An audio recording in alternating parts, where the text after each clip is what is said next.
آپ حضرات کے سامنے مختصر چند منٹ کے لیے کھڑا ہوا ہوں جب تک کہ بچوں کا رزلٹ آ جائے گا۔ اصل میں قرآن پاک پڑھنے والے کے لیے اللہ تبارک و تعالیٰ نے دنیا کی ہر چیز کو خادم بنایا ہے۔ دنیا کی ہر چیز کو خادم بنایا ہے۔ فضائل میں ایک روایت ہے کہ سمندر کی مچھلیاں قرآن کریم پڑھنے والے کے لیے دعا کرتی ہیں۔ لہذا آپ حضرات کی دل جوئی کے لیے میرا یہاں پر موجود رہنا اور ہمارے ان کچھ مخلص ساتھیوں کا موجود رہنا، یہ تو ایک خدائی نظام ہے اور ہمیں حکم ہے کہ ہم آپ کی حوصلہ افزائی کے لیے ہر موقع پر موجود رہیں۔ میں چونکہ آپ حضرات کے سامنے مدرسے کا ایک خادم ہوں اور خادم ہونے کی حیثیت سے آپ سمجھتے ہوں گے کہ میرے دل میں کیا ارمان ہوئے کہ آپ کی تیاری کیسی ہونی چاہیے۔ یہ مدرسہ ہماری ایک فیکٹری ہے۔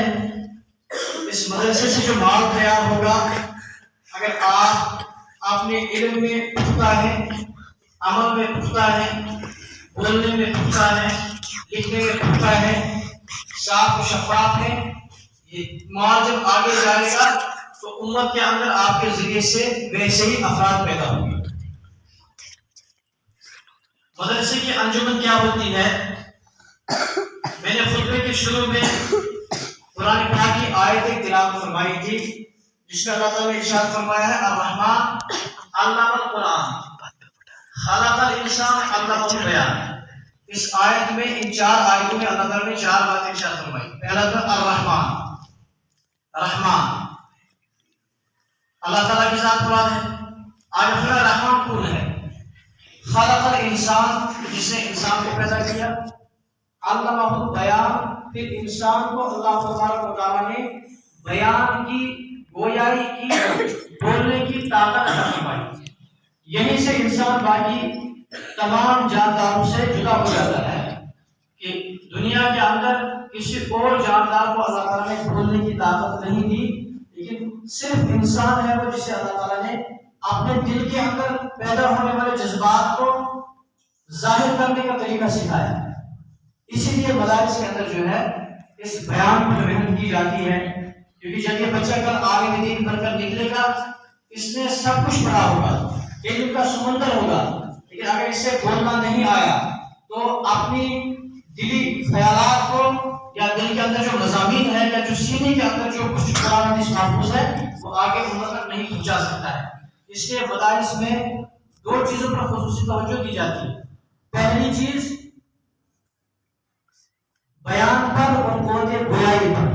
اس لیے ہر جمعرات کو اساتذہ آپ کو بٹھاتے ہیں اور پھر آپ جو ہفتے پر تیاری کی بھی ہوتی ہے اس کو سامعین کے سامنے پیش کرنے کے آپ کو کھڑا کیا جاتا ہے۔ اس کا مقصد یہ ہوتا ہے کہ جب یہ بچہ باہر نکلے گا یہ قرآن حدیث کی تفصیل کر سکے، تشریح کر سکے، امت کے سامنے مسائل بیان کر سکے۔ ایک تو یہ ہے۔ دوسرا، مدرسے میں محنت کرائی جاتی ہے تحریر پر۔ جو دیکھتے ہیں آپ اتنی لائبریریاں دنیا میں موجود ہیں، کتب خانے میں ہیں، بڑی بڑی کتابیں ہیں، سیرت پر کتابیں ہیں، تاریخ پر کتابیں ہیں، اسی طریقے سے ہر علم و فن کے متعلق کتابیں ہیں۔ یہ کیسے وجود میں آئی؟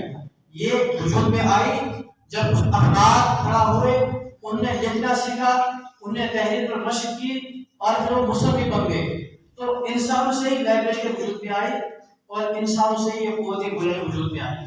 تو اس لیے ان دونوں چیزوں پر، چونکہ ابھی ہمارا مدرسہ ابتدا میں ہی چھوٹا ہے، اس لیے ہم صرف قراءت تحریر پر محنت کراتے ہیں۔ تو جن بچوں نے پورے سال محنت کی ان بچوں کے لیے بطور انعام کے مدرسے نے کچھ چیزیں رکھی ہیں اور ہم نے کئی ایک حضرات کو یہاں بازار میں جتنے بھی ہیں سب کو دعوت دی تھی، لیکن دنیاوی مشاغل نے ان کو نہیں چھوڑا، اللہ نے توفیق نہیں دی، وہ آپ کی حوصلہ افزائی کے نہیں آ پائے۔ آپ کو کبھی کا خاطر نہیں ہونا ہے، رنجیدہ نہیں ہونا ہے، آپ نے ان بھائیوں کے لیے دعا کرنی ہے کہ اللہ تعالیٰ ان کو غیب کے خزانے سے رزق عطا فرمائے، یہ بے نیاز ہو جائے اور پھر اللہ کے دین کے لیے بھی آ جائے۔ عام آدمی کو کیا پتا ہے کہ مہمان رسول کی قدر، اس کی حوصلہ افزائی کیا ہے؟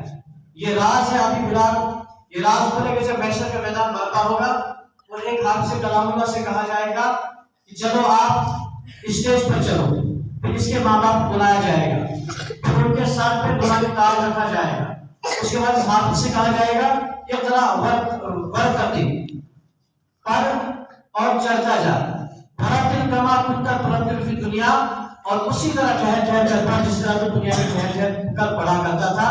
پھر کہا جائے گا فَإِنَّ مَنزِلَكَ عِنْدَ آخِرِ آیَةٍ تَتْلُوهَا، تیرا ٹھکانہ اس آخری آیت پر ہے جہاں تو آخر پہ پہنچے گا، جو آخری آیت جہاں پر پہنچ کر تو پڑھے گا وہی تیرا ٹھکانہ ہے۔ یہ حافظ کلام اللہ ہے، یہ دین کی بہار جو اس وقت پورے عالم کے اندر ہے، اس قرآن کریم کی برکت سے ہے، اور قرآن پاک کے ساتھ جس کو محبت ہے وہ حاضر ہو جاتا ہے۔ اس لیے ہم تمام حضرات کے لیے دعا کریں گے کہ اللہ تبارک و تعالیٰ سب کے لیے آسان فرمائے، سب کو قرآن کریم کے ساتھ جڑنا آسان فرمائے۔ حافظ کلام اللہ کیا ہوتا ہے، عالم دین کیا ہوتا ہے؟ حافظ کلام اللہ، حافظ کلام پاک فرمایا کہ اس حافظ کلام پاک کے برابر دنیا میں کوئی نہیں ہے، حافظ کلام پاک کے برابر دنیا میں کوئی نہیں ہے۔ تو چونکہ اب ہمارا وقت جو ہے بہت آگے کی طرف بڑھ رہا ہے، اس لیے میں ابھی